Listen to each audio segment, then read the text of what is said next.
بورتو مونتينيغرو انه عندهم حمام سباحه. هذا الحمام سباحه يعني حيل حيل حيل طويل، يعني انا شخصيا اشوفه من اطول حمامات السباحه اللي شفتهم بحياتي، طوله 64 متر. وبنفس الوقت المميز فيه انه في برواز بالنص. هذا البرواز يعني يعطي شكل ما تتخيلون ايش كثر هو حلو. يعني هذا البرواز قبله يكون حق اليهال يعني ما يكون عميق، وبعد البرواز يكون هو العميق يعني، ومعطي شكل وايد وايد جميل يعني حق بورتو مونتينيغرو. انه تشوفون الجبل وراها وانه صاير فريم حلو الواحد يصور فيه. والله لو بدي ادش على السباح واوصل بالنص واوقف بس للاسف انه ما يصير توقفون فيه، بس انه معطي شكل جميل ورهيب في الكلب هذا.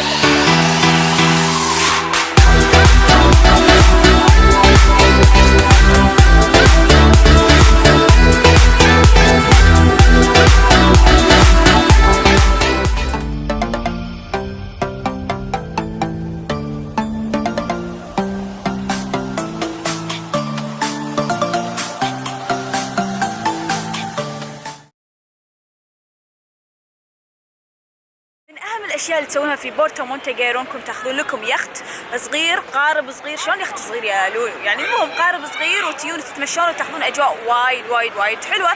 فهذا من الاشياء الجميله، ويفضل بعد انكم تسوقونه لانه احلى وراح تحبون الوضع اكثر.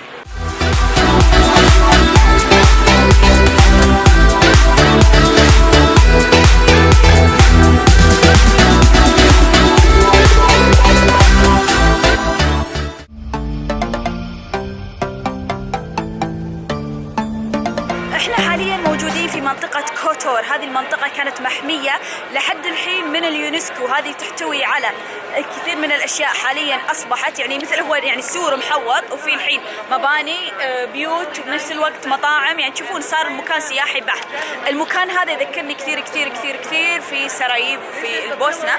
وايد الاجواء هذه تشبه ان مطاعم هذول يبيعون ايس كريم، ان الاولد تاون، ان نفس قرية بسيطة. يعني شلون هم كانوا عايشين اول. المباني نفسها تعتبر عريقة وقديمة وجميلة.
الاشياء الجميله اللي تستحق تسوونها في بورتو مونتينيغرو او بورتو مونتينيغرو، هي البورتو هو صوب ميناء، بس يعني بشكل عام في مونتينيغرو يعني على ما اقولها صح. المهم ان انتم تجون وتجربون المطاعم الموجوده على الشاطئ. يعني كل ما تمشون تجين نوعهم مصافكم اليخوت يعني، فاليخت يصفط وتنزلون المطعم اللي تبونه. فوايد حلوه التجربه انكم تجون وتجربون. طبعا اغلبهم اللي يحبون السي فود، السي فود مني من يعني حيل حيل هاي ريكومندد. وفي مطاعم مني داشه من افضل 15 مطعم في اوروبا، فهذا الشيء كثير كثير حلو. بس انا شخصيا ما احب من السي فود وايد اشياء، فما ادري في حشر ظهر عندهم هناك الصوب الفلاني، فما ليش مشتاطين اوفر عليهم. فباخذكم بالاجواء. طبعا راح اسوي لكم سي فود، بس انا شخصيا راح اكل سيزر سلطه وخبز.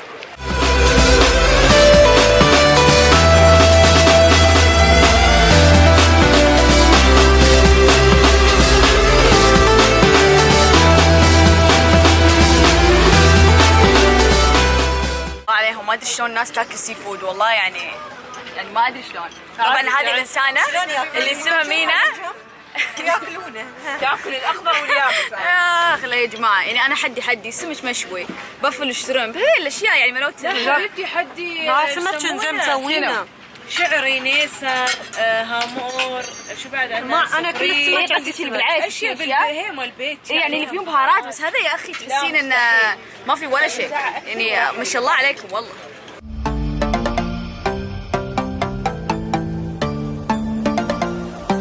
الأماكن الموجودة في مونتينيغرو واللي لازم تروحوا لها هو ذا ليدي روك. ذا ليدي روك هو نفس كنيسة صغيرة. هذه الكنيسة شلون انبنت؟ عن طريق إنه لقوا قارب صغير أو سفينة كبيرة، قلبوها وسووها وحطوا حجر على حجر حجر على حجر عشان يبنون هذه الكنيسة، وتعتبر من أصغر الكنائس الموجودة بالعالم. طبعا الحلو فيها تفاصيلها، الأشياء اللي موجودة فيها كلها جايبينها، يعني كل شيء من مكان. يعني على سبيل المثال الموجود هذا الشيء اللي قاعد تشوفونه الحين، كل صخر كل معدن من مكان، من كرارة مثلا، من سينا، ومن هذه الأماكن. هذا هو اللي مساعد لكم عنه ذا ليدي روك. تشوفون هذه الكنيسة اللي احنا فيها الحين الصغيرة.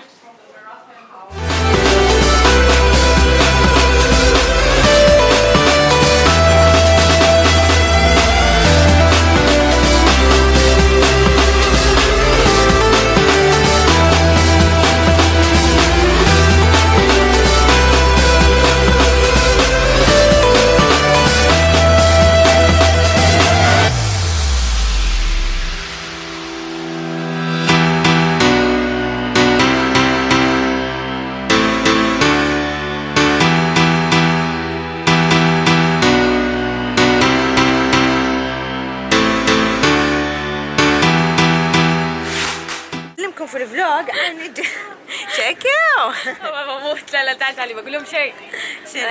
بنقول لهم عن هذا المكان انه يسوون فيه اعراس. دام انت اشتطيتي وقلتي لهم انه انت اوريدي تبي تسوين عرس. انا بالسيكرت. لا انا كلش عجبتني الفكره لان هي جزيره بنص البحر. اوكي اتس فيري نايس. وقالت انه يقدرون يسوون بها اعراس، بس لازم الشخص يكون كاثوليك. يعني واحد منهم يكون كاثوليكي والثاني عادي اي ديانه. اي بالطقه. زين واني مسلمه من وين؟ ورجلي مسلم شلون؟ ماكو يا جماعه اي مكان ثاني.